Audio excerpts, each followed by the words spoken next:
আজ এপিডিসিএল এর মেহেরপুর স্থিত কার্যালয়ে অল আসাম ইলেকট্রিসিটি কনজিউমার্স অ্যাসোসিয়েশনের কাছাড় জেলা কোঅর্ডিনেশন কমিটির এক প্রতিনিধি দল চিফ এক্সিকিউটিভ অফিসারের সাথে সাক্ষাৎ করে লো ভোল্টেজ সমস্যার স্থায়ী সমাধান, লোডশেডিং বন্ধ করা এবং পুরনো অকেজো বৈদ্যুতিক তার, ট্রান্সফরমার ইত্যাদি পরিবর্তনের দাবি জানিয়ে স্মারকপত্র প্রদান করে। সংগঠনের আসাম রাজ্য কমিটির অন্যতম আহ্বায়ক হিল্লোল ভট্টাচার্য জানান, গত মঙ্গলবার এপিডিসিএল এর শিলচর ডিভিশনে একের এজিএম এর অনুপস্থিতিতে একটি স্মারকপত্র সংশ্লিষ্ট দায়িত্বপ্রাপ্ত কর্মচারীর নিকট প্রদান করা হয়। তিনি পরবর্তীতে ফোন করে উক্ত বিষয়গুলো এপিডিসিএল এর সিইও এর সাথে আলোচনা করার জন্য জানান।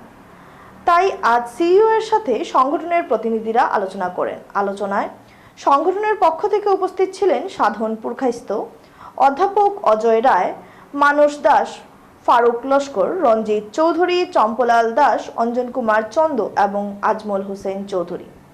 সিইও প্রতিনিধিদের বলেন যে 25টি নতুন ট্রান্সফরমার এসেছে। লো ভোল্টেজ সমস্যা যেসব জায়গায় রয়েছে সেখানে তা সমাধানের জন্য তালিকা প্রস্তুত করা হয়েছে।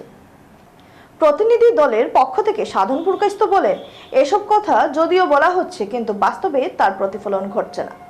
5 দিন আগেও ন্যাশনাল হাইওয়ের মানুষ ট্রান্সফরমারের যান্ত্রিক গোলযোগের দরুন 2 দিন তীব্র গরমের মধ্যে প্রায় বিদ্যুৎহীন অবস্থায় ছিলেন। পরে ভুক্তভোগী জনগণ পথ অবরোধ করলে এপিডিসিএল এর পক্ষ থেকে কার্যকরী ভূমিকা পালন করা হয়। সংগঠনের পক্ষ থেকে অবিলম্বে উক্ত বিষয়গুলো সমাধানে জোরালো দাবি জানানো হয়।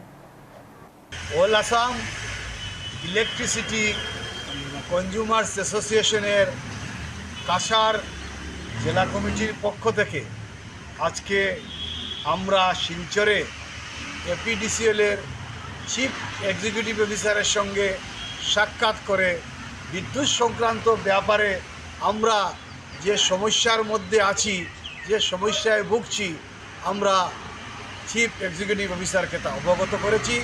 ঘন ঘন লোডশেডিং একদিকে, আরেকদিকে লো ভোল্টেজ, এই প্রচণ্ড যে দাবদাহ চলছে, এই দাবদাহের মধ্যে যেখানে 38-39 ডিগ্রি এবং যেটা 48-49 ডিগ্রি অনুভূত হচ্ছে, এই পরিস্থিতিতে এটা অসহনীয় হয়ে দাঁড়িয়েছে। এই কথাটা আমরা চিফ এক্সিকিউটিভ অফিসারকে আমরা বলেছি। চিফ এক্সিকিউটিভ অফিসার অত্যন্ত ধৈর্যের সঙ্গে আমাদের কথাগুলো বলেছেন।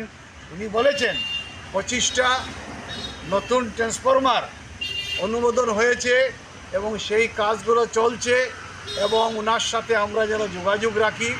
যে সমস্ত অঞ্চলে লোডশেডিং এবং যে সমস্ত অঞ্চলে লো ভোল্টেজের সমস্যা হচ্ছে, সেই অঞ্চলগুলো আমরা যেন চিহ্নিত করে ওনার কাছে আমরা পাঠিয়ে দেই।